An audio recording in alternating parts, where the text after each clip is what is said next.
Адукацыйная праграма «Ліцэй». Добрый день, шановные радыёслухачы. Мы з вами у эфіры. Новая сустрэча з Янкам Крукам, і мы працягваем гаворку пра традыцыйныя абрадавыя практыкі. Сегодня уже Новый год, поэтому еще раз хочется повіншаваць усіх с надышоўшым новым 2018 годом, пожадать счастья, здоровья, добробыту, плёну у працы і всяго таго, чаго мы жадаем тады, калі збіраемся гуртам за святочным сямейным столом. Буду спадзявацца на тое, што наш дыялог у новым годзе будзе такім жа змястоўным, такім жа зацікаўленым, і мы будзем прытрымлівацца той самай традыцыі, падрабязна, дэталёва расказваць пра розныя абрадавыя практыкі, пра розныя традыцыі, пра сямейны абрадавы этыкет, застольны і многае іншае. Сёння, як той казаў, сам Бог вялеў нам пагаварыць пра тое, што нас чакае літаральна праз 2 дні. У адной дахрысціянскай язычніцкай традыцыі, народнай традыцыі, гэтае свята будзе называцца каляды. У больш познай хрысціянскай традыцыі яно мае назву Раство Хрыстово. Сімвалічна, толькі ў храналагічным аспекце, у тым плане гісторыі, мы падзяляем гэтыя святы, так сказать, і называем як два гарызонты нашай культуры. На самай справе за 1000 гадоў сумеснае існаванне яно стала унікальным культурна-гістарычным комплексам, дзе адно не падзяляецца або не аддзяляецца ад другога. Але тым не менш, наша сустрэча сёння зарыентавана на тое, каб мы ў большай ступені пагаварылі пра гэтыя гарызонты, паказалі, як і што напластоўвалася, як што спалучалася, і якая сімволіка стаяла за тым ці іншым рытуальным дзеяннем або за тым ці іншым святочным атрыбутам. Поэтому давайте, як і заўсёды, акуратненько, покрокова будем разбирацца з нашими святочнымі комплексамі двумя, які стаў адзіным цэлым. Итак, яшчэ разочак. У ноч з 24 на 25 снежня у прыродзе адбываецца прынцыпова важная падзея. Яна паварочвае на новы гадавы круг. 25 на наших настольных календарыках написано плюс 1 хвілінка. Дзень пачынае доўжыць, а гэтым самым украдае тую ж самую хвілінку ўначы. Поэтому будем спадзявацца, што праз нейкі час неба над Беларуссю стане прынцыпова іншым.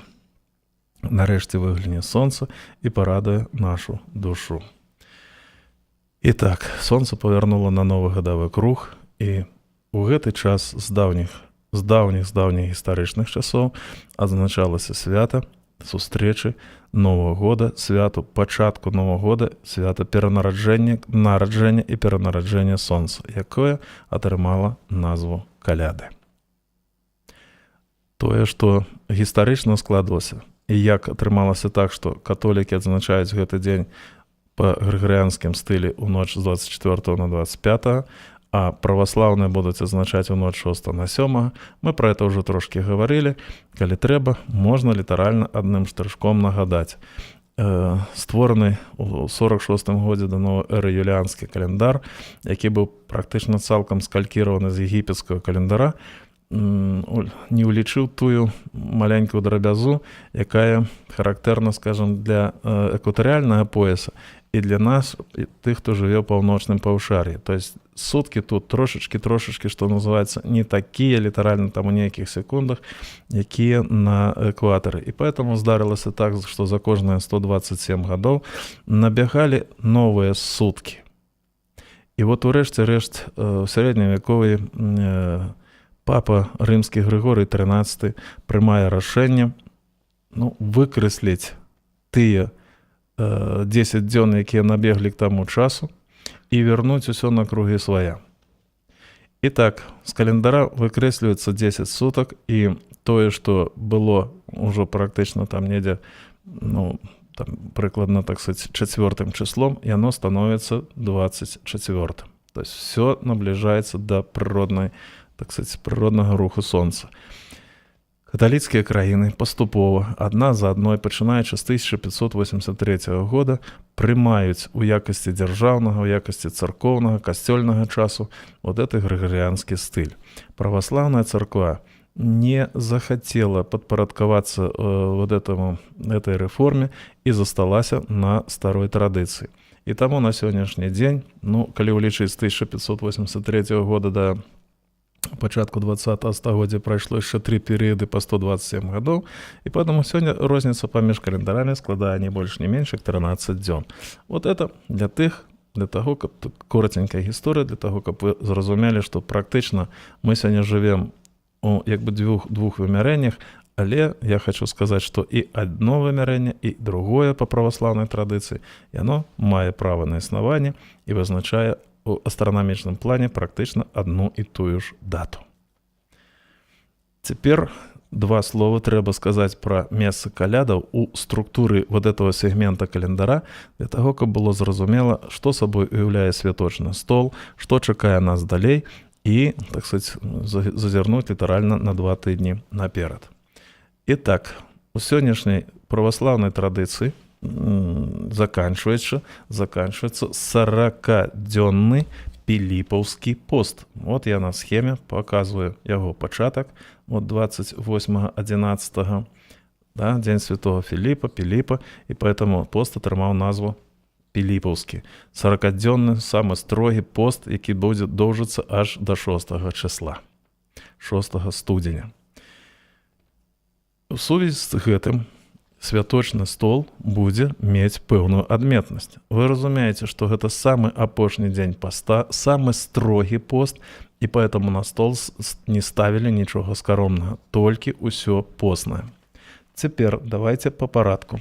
Калі мы з вами гаворым, што каляды у старой традыцыі прадвызначалі і з'яўляліся фактычна тым святам, якое адкрывала Новы год, то, безумоўна, на стол трэба было паставіць 12 страў. Тое, што мы зараз перанеслі і ставім на навагодні стол. Но, тым не менш, тая ж самая мадэль засталася. Канешне, это будуць стравы постныя, і ў некаторых рэгіёнах Беларусі існавала пэўны шэраг абмежаванняў. Вот паглядзіце, тое, што было звязана і з'яўлялася асновай для нашага гаспадарання, напрыклад, бульба. Зразумела, што гэта вельмі позняя культура, якая з'явілася ў нашым, так сказаць, страваванні, харчаванні, але бульбяныя стравы на калядны стол не падавалі. Чаму? Таму што баяліся таго, што потым, тыя жывёлы, якія, так сказаць, жылі побач з чалавекам, не кажучы пра свіней, але пра дзікіх кабаноў, то есть все это потым будзе вытарасавана так, што ты бульбіну ў Новым годзе і не ўбачыш. Таксама на стол не падавалі і, скажем, свежую капусту. Тое, што мочную, квашаную, падавалі. Вот свежую капусту круглую таксама не падавалі з нагоды таго, каб уражай на наступны год быў нармалёвы, каб свая хатняя жывёла, свойская жывёла не ўбілася ў грады і не папсавала ўсё тое, што складала аснову новага перыяда харчавання. Цяпер глядзіце сюды. Калі мы гаворым, што калядам папярэднічаў 40-дзённы пост, то трэба на секундачку зазірнуць і паглядзець, а што за перыяд будзе пасля калядаў, каб ад гэтага стане зразумела структура саміх калядаў. Аказваецца, роўна праз 2 тыдні пачынаецца тое, што мае назву мясаед. Уважліва услухайцеся ў гэтае слово. Мяса есці, мясаед. То есть той час, калі будзе забіты кабанчык, калі, так сказаць, будуць актыўна спажывацца самыя энергаёмкія стравы. І тады паглядзіце, калі з аднаго боку быў пост, а з другого боку быў мясаед, то, зразумела, кожны нармалёвы чалавек будзе разумець адну вельмі важную рэч. У адзін дзень са строгага 40-дзённага поста у мясаед пераскочыць ты ніяк не зможаш, што в народзе казалі, можа і кішкі скруціць. Поэтому паглядзіце, як все мудра было прадумана ў нашага народа. І тады на працягу 2 тыдняў арганізм паступова, паэтапна пераводзілі з поста ў мясаед.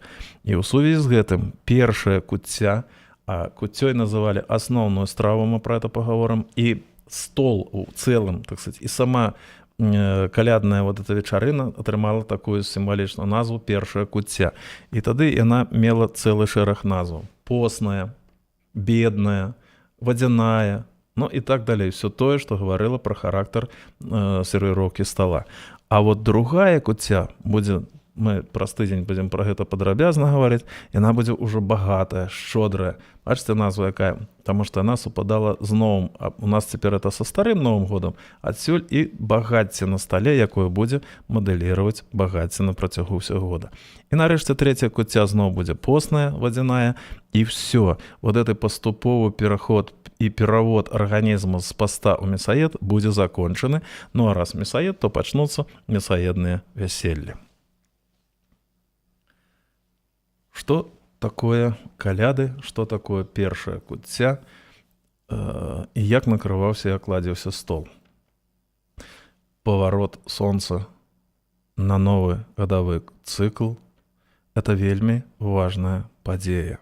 Это, калі хочаце, перайначэнне або, калі хочаце, перамадэліраванне нашага жыцця, нашага свету і магчымасць яго стварэння на новы лад, але в адпаведнасці са старымі законамі. То есть это перанараджэнне. І адсюль мы недавно разважалі з адным чалавекам, так сказать, які займаецца адраджэннем традыцыйных народных святаў, і гаварылі пра тое, пра што, на вялікі жаль, сёння мала гаворыцца у нашых сродках масавай інфармацыі. Часцей за ўсё, калі мы будзем гаварыць пра свята, мы скажам, на стол падавалі куццю. Всё на гэтым. А што за куцця? З якіх круп яна была зроблена? Якім чынам яна ўплывала, так сказать, на характар самого святкавання? Пра гэта практычна гаворкі не вядзецца. Поэтому давайте зазірнем у гаршчочак. Итак, 3 куцці, будуць гатавацца 3 каляды, і, як правіла, все 3 яны гатаваліся в адным і тым жа гаршку. Гатаваліся адным і тым жа чалавекам. Это гаспадыня. Все, пачынаючы ад падрыхтоўкі зерня, ад яго, так сказать, трэба было у ступе перацерці, ачысціць, потым настаяць у вадзе да 3 дзён, это, так сказать, рабілася, каб яны трошкі забрадзелі. Все гэта рабіў адзін і той жа чалавек, вакол якога все вярцелася, так сказать, у жыцці. Гаспадыня, за гэтым стаяла толькі адно. Вот такім чынам усё будзе круціцца вакол гэтага чалавека на працягу года, у хаце будзе парадак.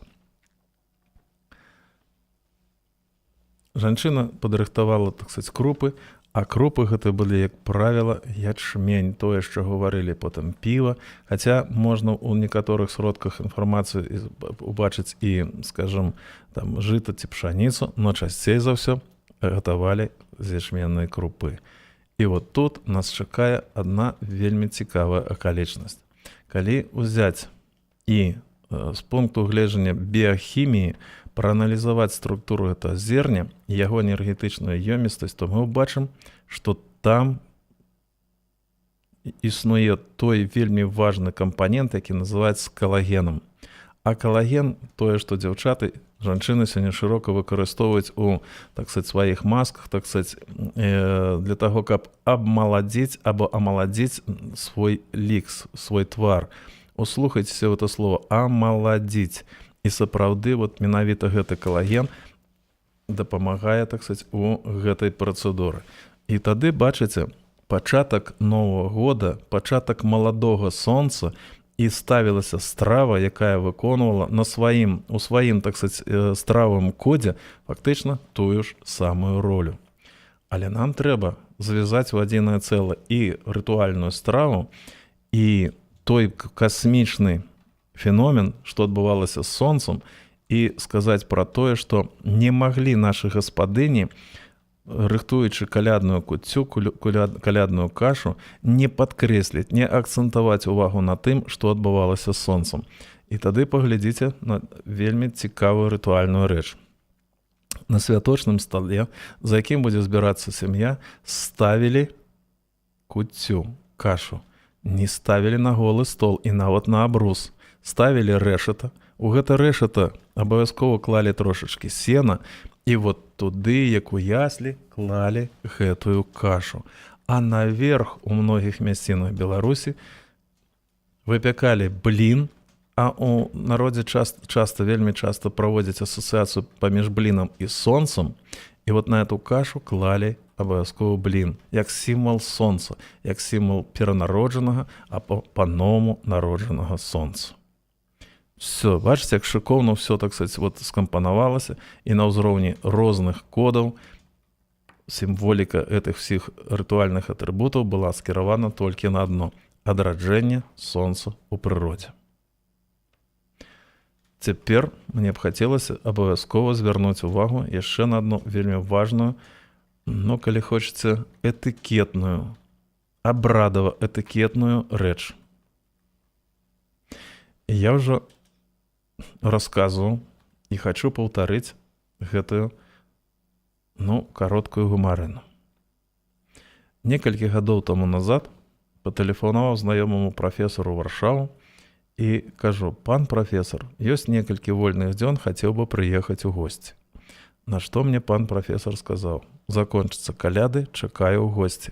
На каляды ніводзін паляк, ніводнага чужога чалавека, то есть не прадстаўніка свайго роду, сваёй сям'і, у хату не пускае.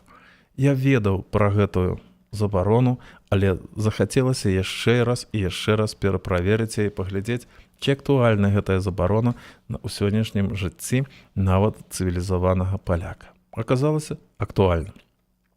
Вот у сувязі з гэтым хочацца сказаць, што наш святочны калядны стол – гэта нішто іншае, як праекцыя нашага жыцця на працягу ўсяго будучага года.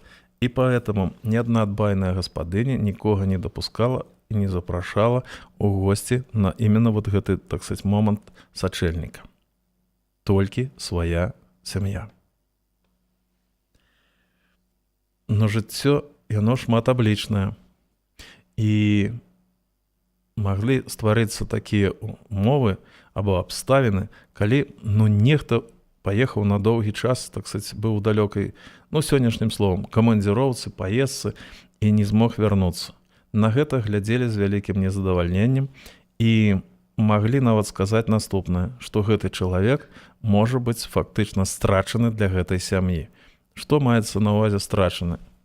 Пра самыя жорсткія варыянты, можа быць, не гаварыць, што ён нават можа памерці і не вярнуцца, але гаварылі, што застанецца назаўсёды там, куды ён паехаў, і дарогі назад яму не будзе.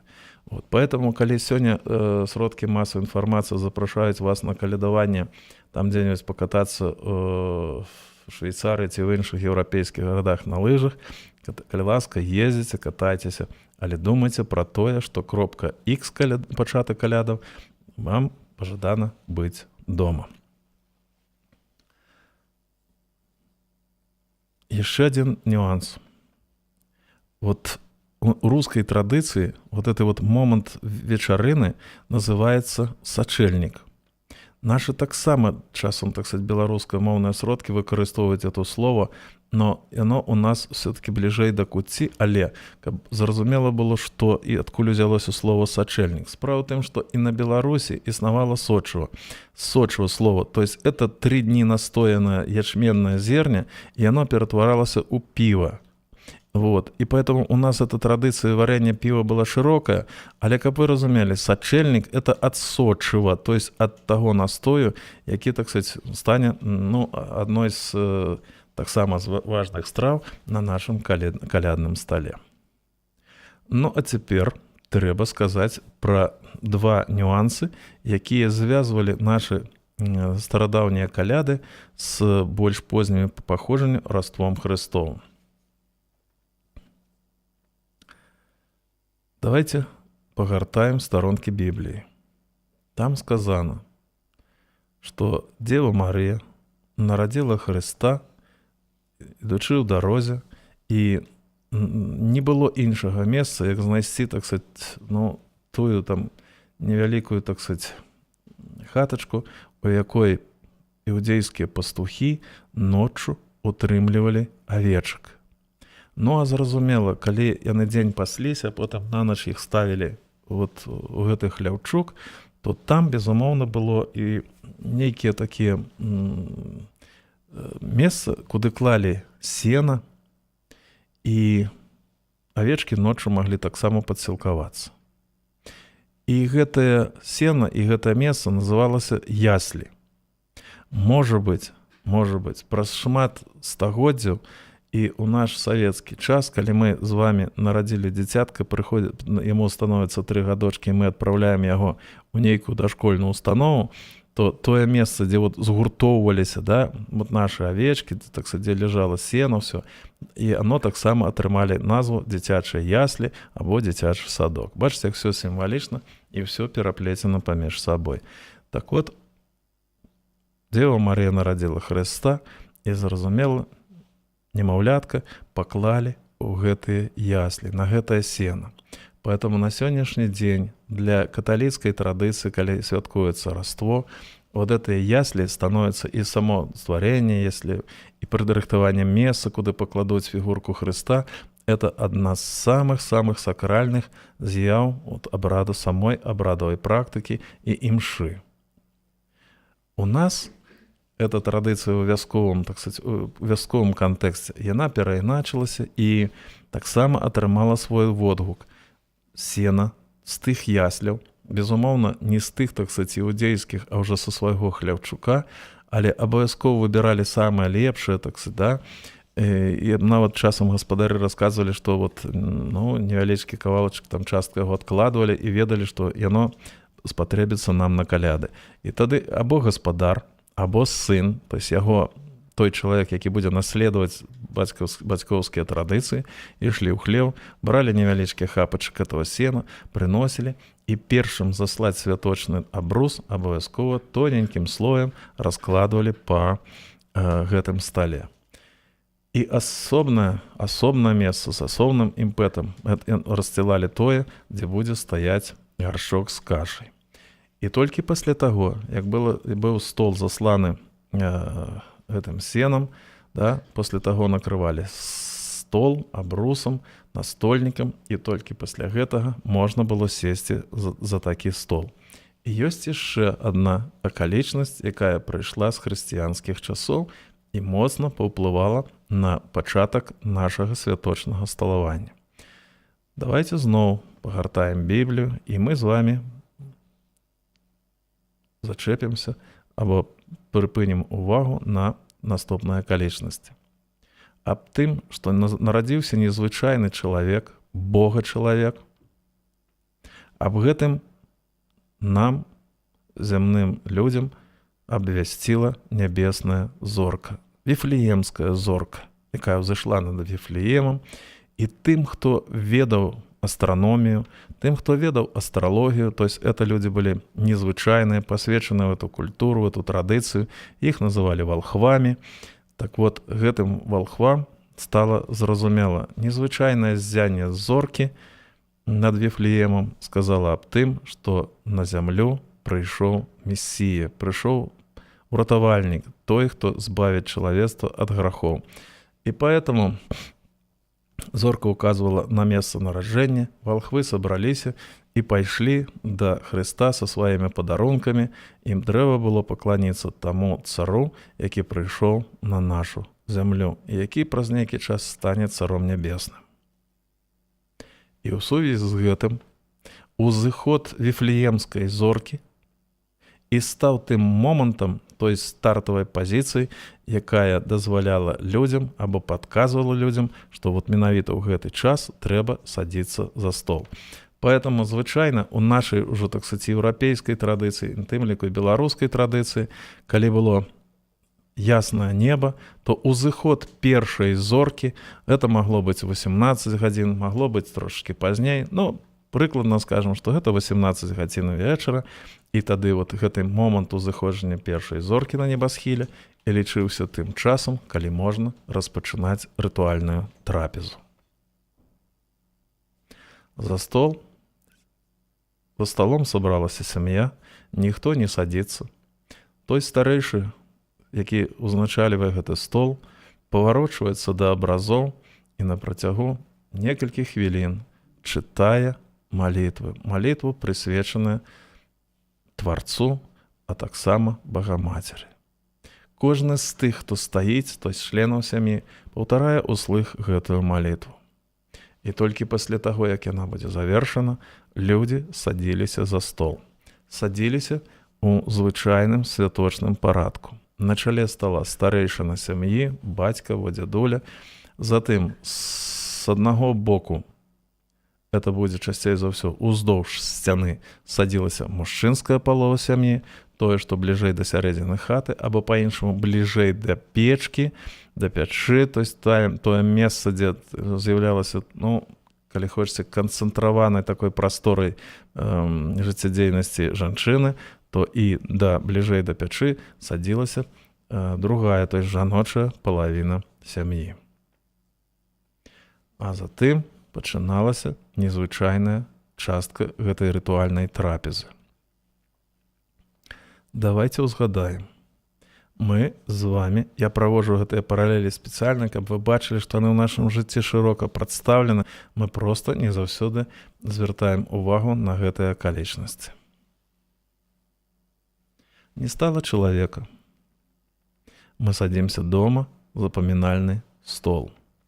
І тады ўзгадвайце, на стале стаяць розныя стравы.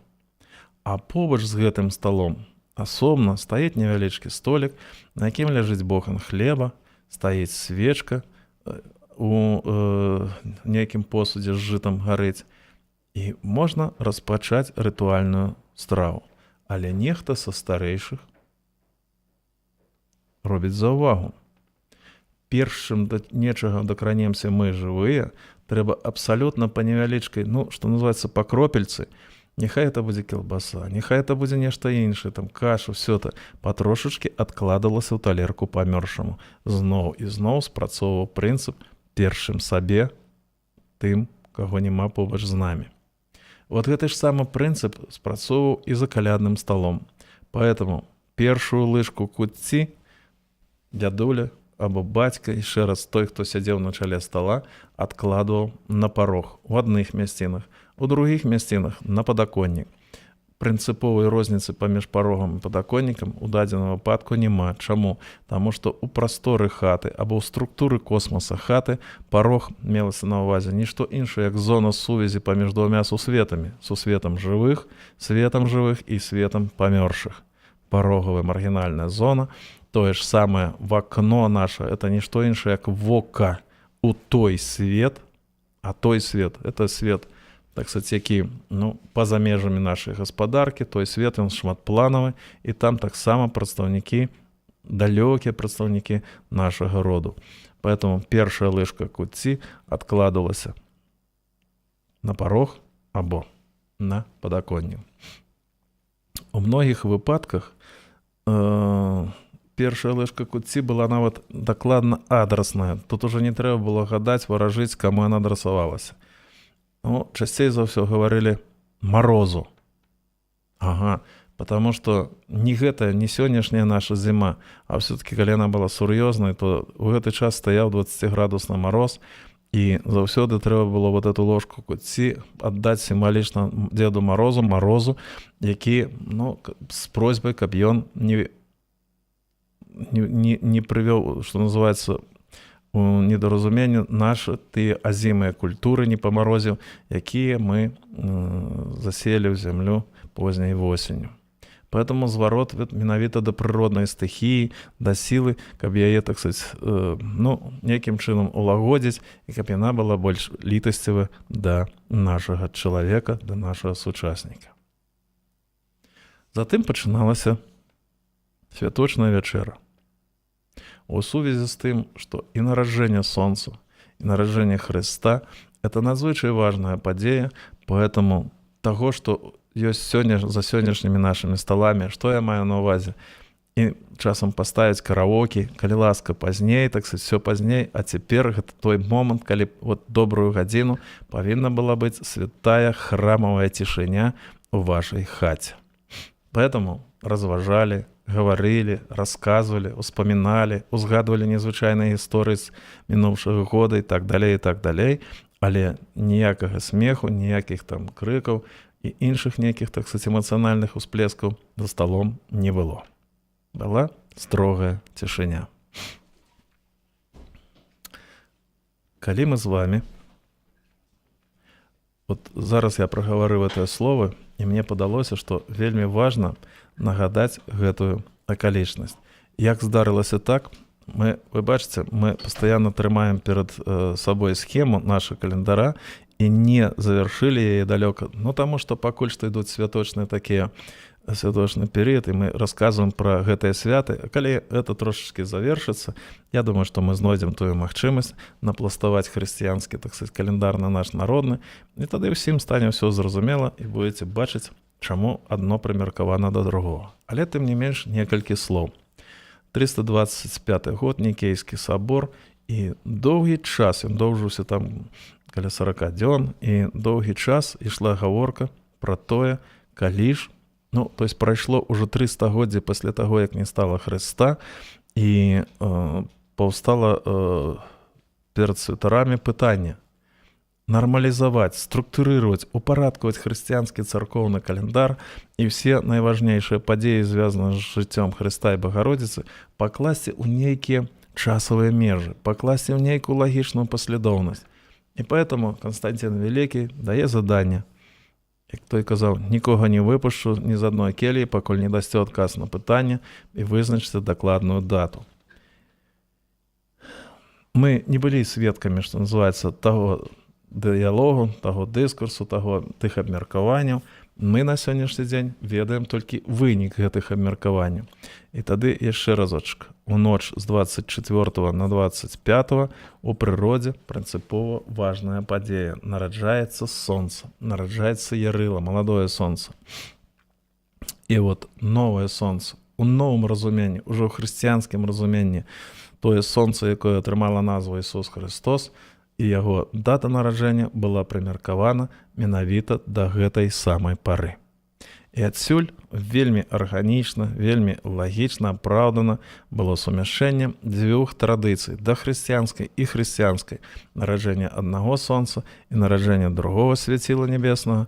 Яно было прыведзена ў адну і тую ж кропку, і от ужо на працягу больш чым 15 стагоддзяў мы адзначаем гэтыя два святы ў адзін і той жа дзень.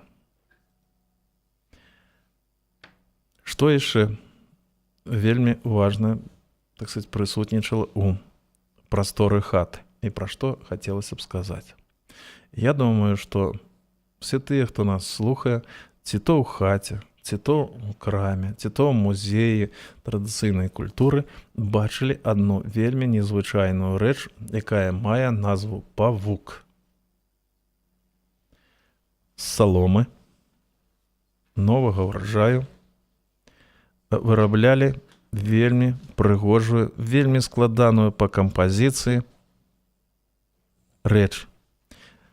Яна, як правіла, мела 7 ярусаў. І гэты павук быў нічым іншым, як увасабленнем той этнічнай, этнанацыянальнай мадэлі свету. Памятайце, ведаю свой род аж у 7-е калена. Пра гэта гаворка таксама наперадзе, чаму менавіта столькі ўсё. І тым не менш, 7 пакаленняў наша актыўная памяць. І поэтому мадэль свету, яна мела ў сваёй структуры 3 асноўныя, то есть гэты свет, свет продкаў і нябесны горні свет, 3 асноўныя структуры, але ў цэлым, калі гэтыя 3 асноўныя структуры, вот яны маюць, так сказаць, люстраны адбітак, і адсюль я маляваў ромб, то вы ўбачыце, што гэты павук меў тую ж самую ромбавідную форму. Лічылася, што павук, які вісеў у хаце на працягу года, убіраў у сябе самую всю, так сказать, негатыўную энергетыку, энергію, якая трапляла ў прастору хаты. Можа быць, яна трапляла ад сваркі паміж членамі гэтай сям'і. Можа быць, яна трапляла ў эту хату з прыходам розных па эмацыянальным настроі, па энергетычным, так сказать, патэнцыяле гасцей.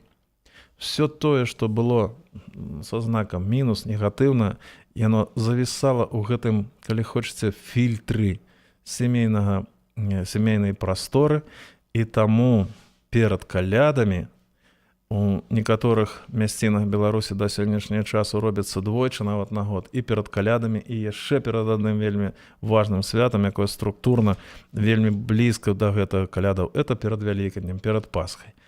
Значит, той павук трэба было абавязкова спаліць, а новы павук павесіць. І самае дзіўнае, што гэты павук, калі хочаце, быў камертонам, або камертонам не проста вот музычным, а энергетычным камертонам. І ён як бы жыў у адным рытме з зямлёй.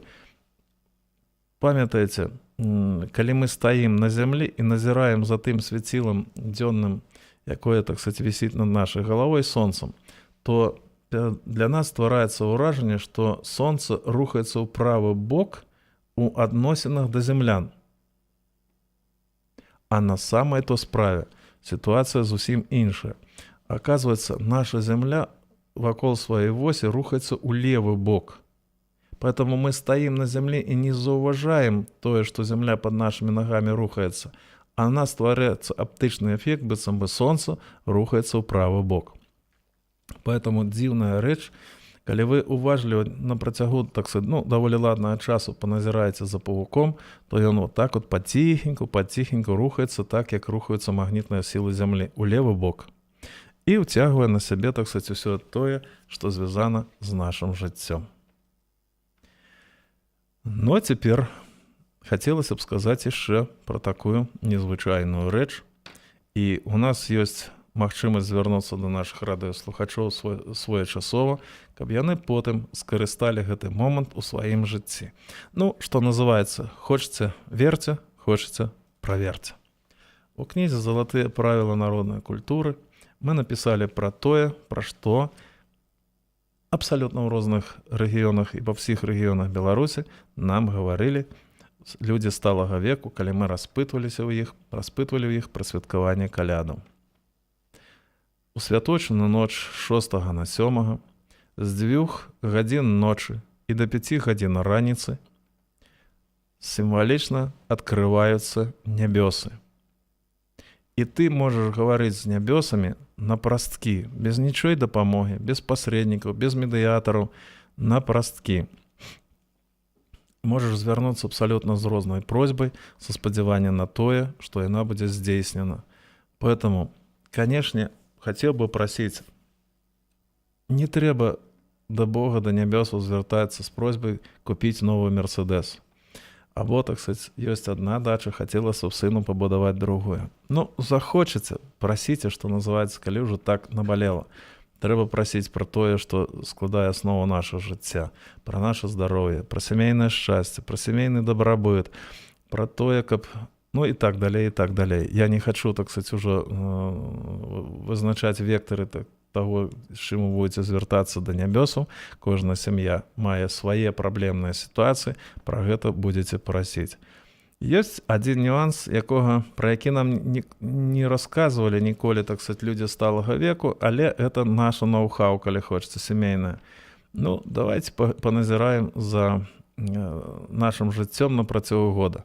Вот мы сели з вами у калядную ноч, загадалі жаданні, а з заўтрашняга дня пачалася наша штодзённая мітусня. І праз год, перад новымі калядамі, можа быць, хто-нибудь і не ўспомніць нават, пра што я прасіў, так сказать, нябёсы ў той час. Поэтому мы решили дома материализовать наши, так сказать, пожаданні и записать их обовязково на аркуші. Вот чистенький аркуш передо мной лежить формата А4. Вот кожен з нас, членов сім'ї, в обов'язковому порядку матеріалізує своє. У тым сэнсе, што, так сказать, пераводзіць у вербальную аснову, да, і літарамі записываем свае пажаданні. І тады добрую частку нашага святочнага стола роўна праз год будзе займаць аналіз таго, пра што мы папрасілі і што здзейснілася. І вот я хочу сказаць, што кожны год у нас з'яўляецца ўсё новае і новае жаданне запісаць некалькі радкоў сваіх пажаданняў. А гэта знак таго, што многае з напісанага абавязкова здзейсняецца. На фінал сённяшняй сустрэчы яшчэ адна вельмі незвычайная рэч, якая бытуе ў нашых калядах. Назаўтра, у першы дзень калядаў, Пачынаючы з апоўдні, вёска напаўнялася незвычайнымі святочнымі гасцямі і незвычайнымі спевамі. Па вёсцы пачыналі хадзіць калядоўшчыкі. Што за яны? Моладзь, як правіла, моладзь 12, 14, 16 гадоў. Часцей за ўсё гэта былі хлопцы. Яны рабілі выяву казы. Вот такая вот дуга, ляпа, то есть голова с языком, вырубленная с древа, кожух вывернутый, опранали на молодого хлопчука, поводок, и это было символом козы. И это калядовшчыкі водили эту козу с хаты ў хаты. Вот тут трэба прыпыніцца на одну секундочку. Многие этнографы, фольклористы фіксавалі і гаварылі пра тое, што ў розных куточках Беларусі была не толькі каза, а былі і другія выявы. Ну, напрыклад, каня, жорава, бусла. Бачыце, вельмі важныя сакральныя, так сказаць, фігуры, якія знайшлі адметнае месца ў нашай культуры. І тым не менш, все-таки на пераважнай большасці тэрыторыі Беларусі калядоўшчыкі вадзілі з сабой казу.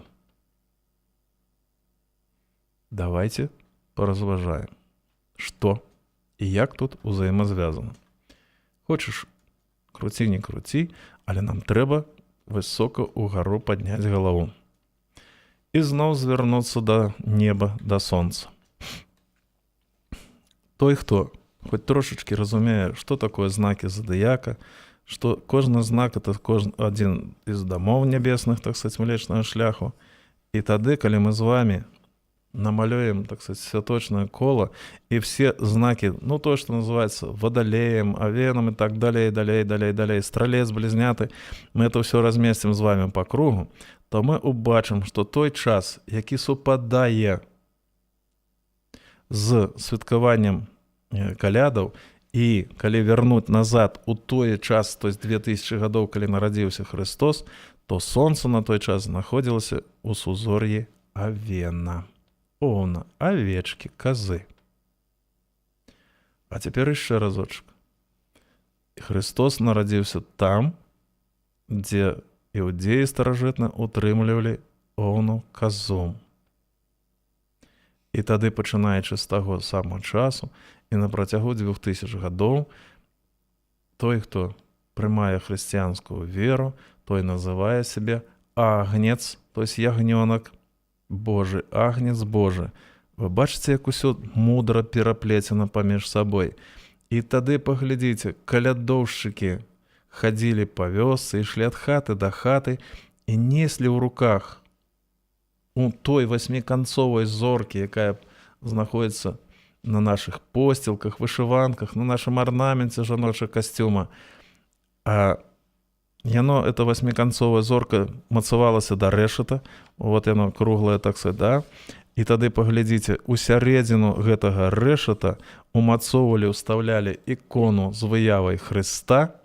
Наверсе была васьміканцовая зорка. Уявляеце, якая мацнейшая сімволіка, як перапляліся гэтыя две гістарычныя плыні культурныя.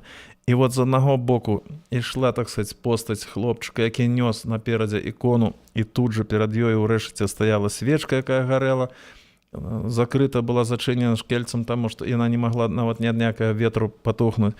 А тут же побач другі пабадыр вёў з сабой казу, сімвал сонца, якое апусцілася да нас на зямлю.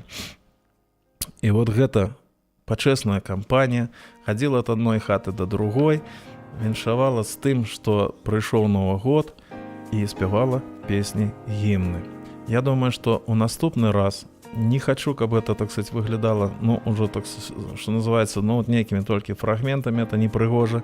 Поэтому в наступный раз мы продолжим гаворку про наших калядоўшчыкаў, расскажем про гэтыя песні, пачытаем іх трошки, можна было б нават праспяваць і паглядзець, якія настроі, якія пажаданні былі ў гэты час. І самае галоўнае пытанне, якое паўстане перад намі, так хто такія калядоўшчыкі і што яны ў гэту ноч рабілі ў нашай вёсцы. На гэтым паставім шматкроп'е і з пажаданнем добрага святочнай вечарыны вам, так сказать, з пажаданнем самага найлепшага у калядную і у ноч Раства. Загадайце жаданні, і хай яны збудуцца. Усяго вам найлепшага.